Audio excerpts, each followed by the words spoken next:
inokosha kupinda yekusuwa. Nguwa yekufara inokosha kupinda yekusuwa. Rega ndifare inguwa yacho, rega nditambe ndiyo nguva yangu. Rega zvakadaro nguva yemafaro, siya nditambe inguva yangu. Rega ndifare ndiyo nguva yacho, rega nditambe nditambe nasi. Rega zvakadaro nguva yemafaro, siya nditambe inguva yangu. Inguva yekufara hona mukoma, inguva yekufara huya mudiwa. Inguva yekufara shuwa mukoma, inguva yekufara huya mudiwa. Zvikaita sei uri mwana wamai, inguva yekufara shuwa mukoma. Zvikaita sei uri mwana wamai, inguva yekufara. Misodzi yerufaro yakanaka kupinda yekusuwa. Misodzi yerufaro yakanaka kupinda yekusuwa. Dikita remufaro rinofadza kupinda rekusuwa.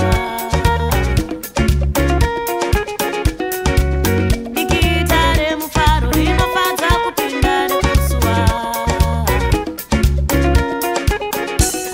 Rega ndifare ndiyo nguva yacho, rega nditambe nditambe nasi.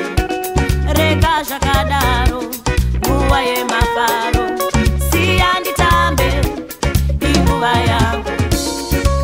Inguva yekufara hona mukoma, inguva yekufara huya mudiwa. Inguva yekufara shuwa mukoma, inguva yekufara huya mudiwa. Zvikaita sei uri mwana wamai, inguva yekufara shuwa mukoma. Zvikaita sei uri mwana wamai, inguva yekufara.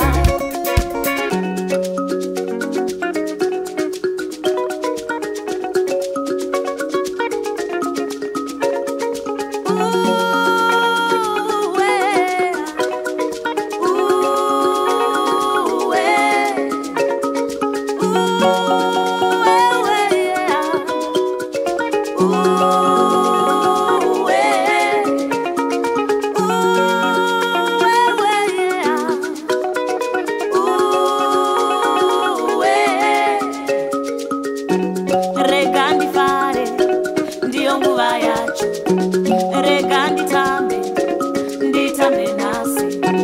Rega zvakadaro nguva yemafaro, siya nditambe inguva yangu. Inguva yekufara hona mukoma, inguva yekufara huya mudiwa. Inguva yekufara shuwa mukoma, inguva yekufara huya mudiwa. Zvikaita sei uri mwana wamai, inguva yekufara shuwa mukoma. Zvikaita sei uri mwana wamai, inguva yekufara. Inguva yekufara hona mukoma, inguva yekufara huya mudiwa. Inguva yekufara shuwa mukoma, inguva yekufara huya mudiwa. Zvikaita sei uri mwana